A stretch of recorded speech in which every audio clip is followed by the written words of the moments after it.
Hi guys, and welcome to another video lesson. Today we're going to be taking a look at some tom-based grooves.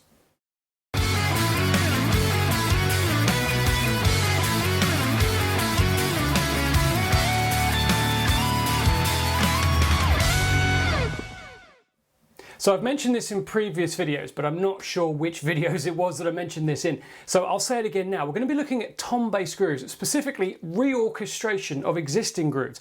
Now, reorchestration is an incredibly long and complicated word, which literally, as far as we're concerned as drummers on the drum kit, means move.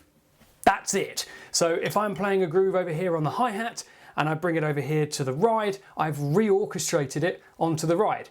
Or you could just say, I've moved it.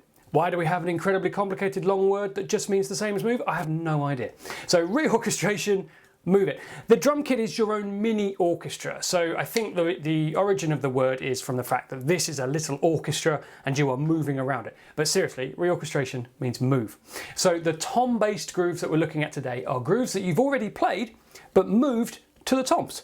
That was a very long-winded way of saying we're going to move that to here. Okay, so let's start with a crotchet groove, probably the first groove you ever learnt. I'm going to play it on the hi-hat. You may have learnt it on the ride first, but we're going to play it on the hi-hat today. Just a normal crotchet groove, bass on 1 and 3, snare on 2 and 4. I'm going to play this at 70 beats per minute. This should be something you can join in with me straight away.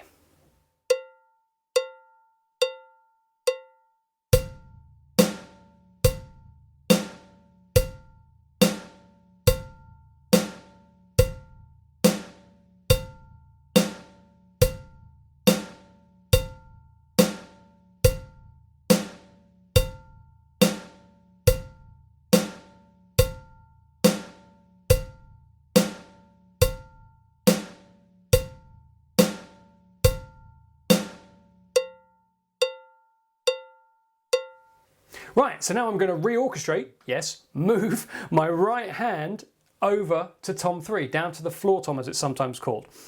Hi-hat over to tom 3. The left hand is going to stay where it was, over the snare drum, just literally moving our hand to the other side of the kit. The movement is exactly the same. Now when you see the music come up on the screen, or if you're looking at your PDF handout of the music, it looks horrible. It looks scary and complicated. There's no X's, the notes are all stacked on top of each other. It's exactly the same. Try not to let your eyes and ears trick you on this. Yes, it looks different. Yes, it's going to sound different, but it is exactly the same movement as you were doing over here. Try not to let the sound and the sights of this one catch you out. Here we go again, 70 beats per minute.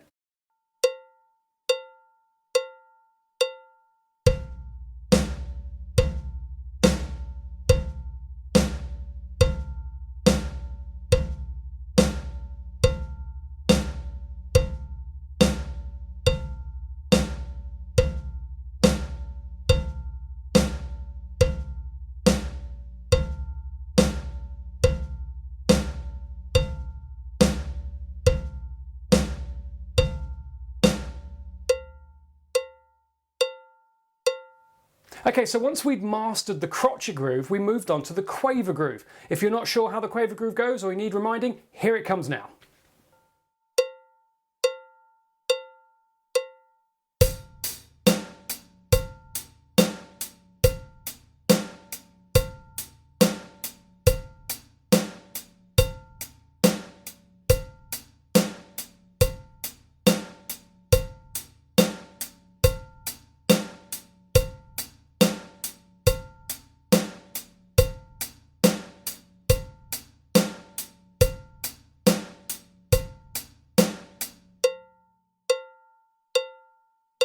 So once you'd mastered the crotchet groove, we moved on to the quaver groove, didn't we? So we were playing 1 and 2 and 3 and 4 and with our right hand. Lefties, you'd be doing it with your left hand. I remembered lefties this time, see? I can do it. So what we're going to do is reorchestrate, yes, move. It sounds silly every time I say the word reorchestrate now. We're going to move our right hand or left hand over to tom 3 and we're going to play the same groove over here. Remember, the movement is exactly the same, even though the music looks different, your hands look different and it sounds different. It is exactly the same movement. You're not actually learning anything new here. Here we go.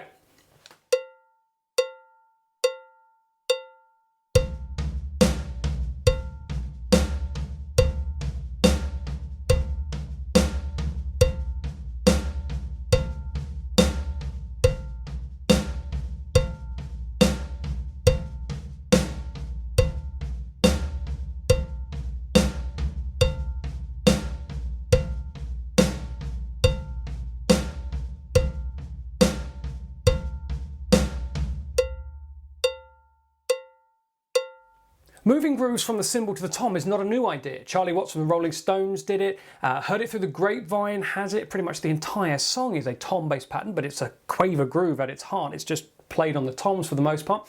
Trey Cool from Green Day does it with Holiday, which is a great shuffle track. Instead of playing it all on the cymbal, he moves it over to the toms. There's loads and loads of examples. This idea of taking one idea and moving it. You may have heard me explain it in class as getting more for your money. You've learned something over here, now let's play it over here. You don't actually need to learn a new movement, you just have to move one of your limbs, in this case your lead hand, over to the tom. So if reorchestration, this really long complicated word, just means move, how else can we move around the drum kit? Well, let's take the quaver groove again, 1 and 2 and 3 and 4 and instead of just staying on tom 3, this time I'm going to play on all the toms. So I'm going to go up and down the toms, 1 and 2 and 3 and 4 and. So it's going to go tom 3, tom 2, tom 1, tom 2 and then repeat tom 3, tom 2, tom 1, tom 2. I'll keep the bass on 1 and 3 and the snare on 2 and 4. Now if you look at the music, again, it looks horrific. If you look at it with your arms and legs moving around, it looks scary. It sounds completely different. It is the standard quaver groove that you already know.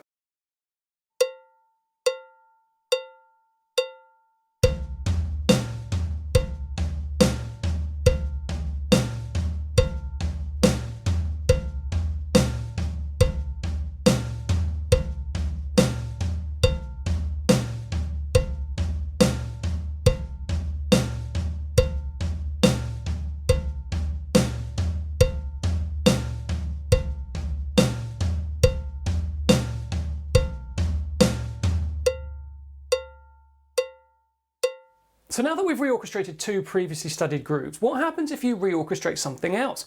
Well, you can pretty much reorchestrate anything you like. Any previously studied grooves, you could move those to the toms. Any fills that you've learned, you could move those to different places. They don't have to be played in the order that the drums are laid out in front of you.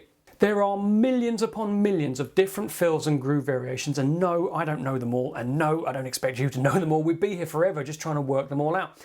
Rather than learning this instrument one note at a time, or one fill, or one groove at a time, which is impossible by the way, we learn specific movements, and then we decide where we want to orchestrate those movements around our drum kit. Try it for yourself, have some fun, pick a groove and or a fill, and have some fun reorchestrating them around your drum set. That's it for today's lesson on tom bass grooves, guys. I hope you enjoyed that. If you've got any questions, please feel free to get in touch. If you're watching this on YouTube, leave a comment down below. I will get back to you as soon as I can. Take care, stay safe, and enjoy your drumming, guys.